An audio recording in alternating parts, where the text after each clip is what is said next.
Good morning प्यारे विद्यार्थियों, नमस्कार। कैसे हो? आज आपके चेहरे पर बहुत रौनक नज़र आ रही है। प्यारे विद्यार्थियों, 12 फरवरी 2026 को आपका पता है बोर्ड परीक्षा है। आपको अच्छी तरह से तैयारी करके जाना है। ये परीक्षा आपके लिए बहुत ही इम्पोर्टेंट है। अच्छे नंबर लाने हैं, घर वालों को भी खुश करना है और स्कूल वालों को भी खुश करना है। रिजल्ट आपके हाथ में है। प्यारे विद्यार्थियों, आज मैं आपको बताऊंगा कि जो 15वां प्रश्न है वो पोइम का है और उस तरह से कैसे इसको अपन करें कि अच्छे नंबर आ जाए। 5 नंबर की पोइम है। प्यारे विद्यार्थियों, ध्यान रखना, 5 नंबर बहुत वक्त रखते हैं। 100% ऐसे ही क्वेश्चन आएंगे। आपको अच्छी तरह से इस पोइम को तैयार करनी है और अपना टारगेट पूरा करना है। क्या करना है? टारगेट।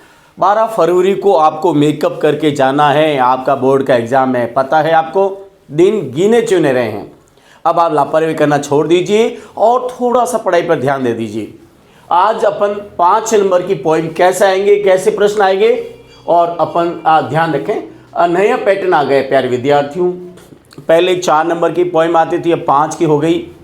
किस तरह से आएगी? सबसे पहले मैं बता दूं, ये how to tell wild animals जैसे एक पोइम है। यहाँ पर how to tell wild animals, जंगली जानवरों को कैसे पहचाने। इसमें इस तरह से पोइम आएगी, how to tell wild animals. ये आपकी एक पोइम है, how to tell wild animals, जंगली जानवरों को कैसे पहचाने। अब ये पोइम बहुत इंपॉर्टेंट है। 2026 के बोर्ड में ये 100% आने की संभावना है। तो आप इसको अच्छी तरह से याद करें। कैसे क्वेश्चन आएंगे? The true Camlin is small a lizard sort of thing. एक छोटा सा, वास्तविक गिरगिट एक छोटा सा छिपकली के समान होता है। He hasn't any years at all, और उसके कोई कान नहीं होते हैं। And not a single wings, और उसके कोई पंख नहीं होते हैं।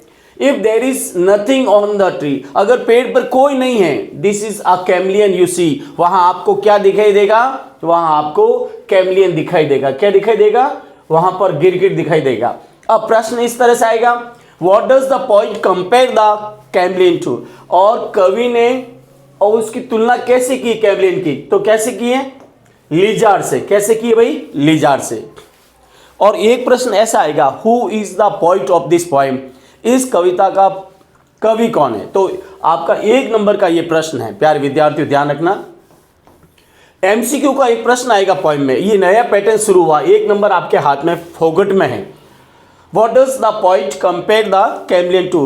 और कवि ने कैमलियन की तुलना, गिरगिट की तुलना किससे की है? तो यहां लिखा देखो इधर, लिजार्ड, छिपकली से। ठीक है ना?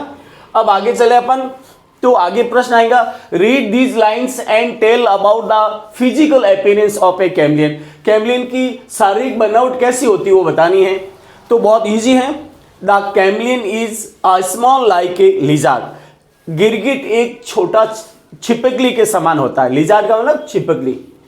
गिरगिट एक छोटा सा छिपकली के समान होता है। It has not years and wings, और उसके कान और पंख नहीं होते हैं। ये कितने नंबर का प्रश्न है? ये आंसर 2 नंबर का है। तो 2 नंबर आपके लिए बहुत वक्त रखते हैं। Where does the chameleon live. अब कैमलियन कहाँ रहता है? कहाँ रहता है भाई? तो इसमें लिखा हुआ आपको मैंने बताया कैमलियन कहाँ रहता है। जैसे यहाँ लिखा ट्री, तो ये इस तरह से ढूंढना, कैमलियन कहाँ रहता है? पेड़ पर। तो यहाँ पर the chameleon lives in the tree. ये भी 2 नंबर का प्रश्न है। अभी मैंने बताया आपको कि आपका एक कवि का नाम पूछा जा सकता है। Who is the poet of the this poem. इस जो how to tell wild animals का कवि कौन है? पोएट के बारे में पूछा जा रहा है। रॉबर्ट फ्रॉस्ट नहीं है, क्योंकि डस्ट ऑफ स्नो और फायर एंड आइस का तो लेखक रॉबर्ट फ्रॉस्ट है। रॉबिन क्लीन ये भी नहीं है, क्योंकि अमांडा का लेखक है। एड्रिन रिच ये भी नहीं है, क्योंकि ये द ट्रीज का कवि है। और अब ध्यान रखना, इसका जो लेखक है प्यारे विद्यार्थियों वो है कैरोलिन। ध्यान रखना, ये कैरोलिन वेल्स इसका लेखक है। तो इस तरह से आपको ध्यान रखना है। फिर एक बार अच्छी तरह से देख लें। और इस जो कविता का जो कवि है प्यारे विद्यार्थियों वो बहुत ही इंपॉर्टेंट है। किताब में एक बार अच्छी तरह से देख लें। How to tell wild animals का जो कवि है वो बहुत ही इम्पोर्टेंट है और इस तरह से आपको ढूंढना है। अभी मैंने बताया कैरोलिन वेल्स, इसका जो कवि है वो कैरोलिन वेल्स है। तो 1 नंबर का प्रश्न आपके सामने है। तो इस तरह से तैयार करें। अब हम थोड़ा सा दूसरी पॉइंट पर डिस्कस करते हैं। ये 5 नंबर आपके हाथ में है प्यारे विद्यार्थियों, और थोड़ी सी तैयारी करने की कोशिश करें। अब अपन चलते हैं अगली पॉइंट। तो इसमें एक और पॉइंट मैं आपको बता रहा हूं, वो थोड़ा सा ध्यान रखें। इस तरह से वो पॉइंट है, ठीक है ना। तो इस तरह से प्यारे विद्यार्थियों आप पॉइंट को थोड़ा सा अच्छी तरह से तैयार करने की कोशिश करें। अगली पॉइंट है,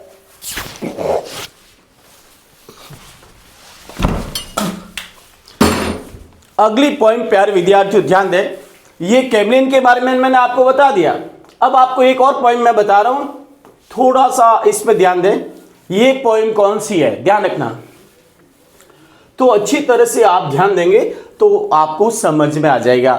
ये पॉइंट अपने कर ली है। अब अपन दूसरी पॉइंट पर चलते हैं और ये पॉइंट देखो इधर। तो थोड़ा सा ध्यान देंगे तो आपको अच्छी तरह से समझ में आ जाएगा। तो प्रश्न बहुत सरल है प्यारे विद्यार्थियों, और कोशिश करके आपको इस तरह से तैयारी करनी है। अब एक पॉइंट आपके सामने और बता दूं जो बहुत इंपॉर्टेंट है, और वो पॉइंट आपके सामने इस तरह से है, ध्यान रखें। और इस तरह से आपको तैयारी करनी है प्यारे विद्यार्थियों। हर क्वेश्चन को आप समझते हुए ध्यान रखना पड़ेगा आपको। अब ये ध्यान रखना, एक पॉइंट और है, वो पॉइंट आपके सामने है, ये ध्यान रखें। अमांडा से ली गई है प्यारे विद्यार्थियों। ये भी पॉइंट इस बार 2026 के बोर्ड में बहुत ही इंपॉर्टेंट हो गई है। तो आप इसको अच्छी तरह से तैयार करें, और 2026 के बोर्ड में ये पॉइंट आ सकती है। 5 नंबर आपके लिए बहुत इंपॉर्टेंट है। आई एम एन ऑर्फन, अगर मैं, ध्यान रखना, अमांडा अपने मन में एक ड्रीम तैयार करती हैं, सपना देखती हैं कि अगर मैं अनाथ होती, ऑर्फन का मतलब अनाथ, रोमिंग द स्ट्रीट, गलियों में घूमती। अगर मैं अनाथ होती तो गलियों में घूमती। रोमिंग का मतलब होता है घूमना। I patterns of dust with my hushed bare feet, मैं अपने नंगे पैरों से मिट्टी के घरौंदे बनाती। जब बारिश होती तो बच्चे घरौंदे बनाते हैं। तो ये अमांडा सपना देखती है, अगर मैं अनाथ होती तो गलियों में घूमती और गलियों में गीली मिट्टी से घरौंदे, नंगे पैरों से घरौंदे बनाती। साइलेंस इज गोल्डन, अब ये अमांडा कहती है कि शांत यानी चुप्पी एक सोना है, और फ्रीडम इज स्वीट, और फ्रीडम आज़ादी, मतलब आज़ादी एक मिठास है, स्वीट है, ठीक है ना, इस तरह से। अब आपको ध्यान रखना है, इसमें पोइम के बारे में एक पूछा जाता है, who is the poet of above line, और उपरोक्त पंक्तियों में कवि कौन है। तो ध्यान रखना, इसमें कवि पूछा जा रहा है, आपको अच्छी तरह से थोड़ा ध्यान रखना है कि कवि कौन है इसमें। तो आपको थोड़ा ध्यान रखना है, who is the poet of above poem, उपरोक्त कवि मतलब पोइम का कवि कौन है, पोइट कौन है। अब ये ऑर्डेनेस, ये जो ऑर्डेनेस है ना, वो है the tale of the custard dragon का है, और लेजली नॉरिस नहीं है, रॉबिन क्लीन। अब ध्यान रखना इधर। तो इस तरह से आपको इसका जो लेखक है वो है रॉबिन क्लीन। रॉबर्ट फ्रॉस्ट किसका है पता है आपको? रॉबर्ट फ्रॉस्ट है डस्ट ऑफ स्नो और फायर एंड आइस का। तो प्यारे विद्यार्थी इस तरह से क्वेश्चन बनते हैं, और 1 नंबर आपके हाथ में है। अब अमांडा का जो लेखक है वो है रॉबिन क्लीन, ठीक है ना, इस तरह से। अब आगे देखना है, दूसरा प्रश्न इस तरह से आता है, what is freedom according to the poet, कवि के अनुसार आजादी क्या है? क्या है? According to the poet the freedom is sweet. ये तो लाइनें पोइम में लिखी हैं, आपको सिर्फ माइंड यूज करना है और कोशिश करके आंसर ढूंढना है। Who dreams of becoming an orphan, यानी अनाथ होने के सपने कौन देखती है? तो हु की जगह एक वर्ड लिखना होता है, हमेशा ध्यान रखें। हु की जगह जैसे Amanda, Amanda dreams of becoming an orphan, Amanda अनाथ होने का सपना देखती हैं। अगली जो है, what is the silence according to the poet, कवि के अनुसार शांति क्या है? तो शांति क्या है भाई, ठीक है ना। तो according to the poet silence is gold, शांति क्या है? सोना है। क्या है? सोना है। तो प्यारे विद्यार्थियों एक क्वेश्चन आपका MCQ का आएगा पोएम में, ध्यान रखना, वो होगा 1 नंबर का। फिर आपके दूसरा प्रश्न होगा वो शॉर्ट आंसर टाइप क्वेश्चन का होगा। शॉर्ट आंसर टाइप क्वेश्चन में ध्यान रखें ये 2 नंबर का है। कितने नंबर का? 2। और इसी तरह से एक और प्रश्न आएगा ये 2 नंबर का।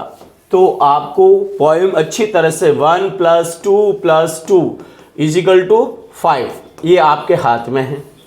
5 नंबर पोएम के हैं तो आप क्या करो, सारी पोएम के कवि को याद कर लो, ठीक है ना, इस तरह से। और फिर 2 क्वेश्चन इजी आएंगे, उसी में से उत्तर ढूंढना है। तो आपको ये पोएम का सॉल्यूशन कैसे लगा कमेंट बॉक्स में लिखें। परीक्षा 12 फरवरी को ही है, अब ज़्यादा दिन नहीं रहे, गिने चुने दिन हैं। इसको अच्छी तरह से तैयारी में लग जाइए, सर्दी कम हो गई है और तैयारी अच्छी तरह से करनी है कि आपके 95 से ऊपर मार्क्स आ जाएं। फिर साथ ही क्या करना है, नोट्स बनाकर, यानी खाली पेपर पे लिख कर याद करना है। हमारे इस चैनल को लाइक और सब्सक्राइब करना। Thank you very much, take care, good bye, we will see you in our next poem.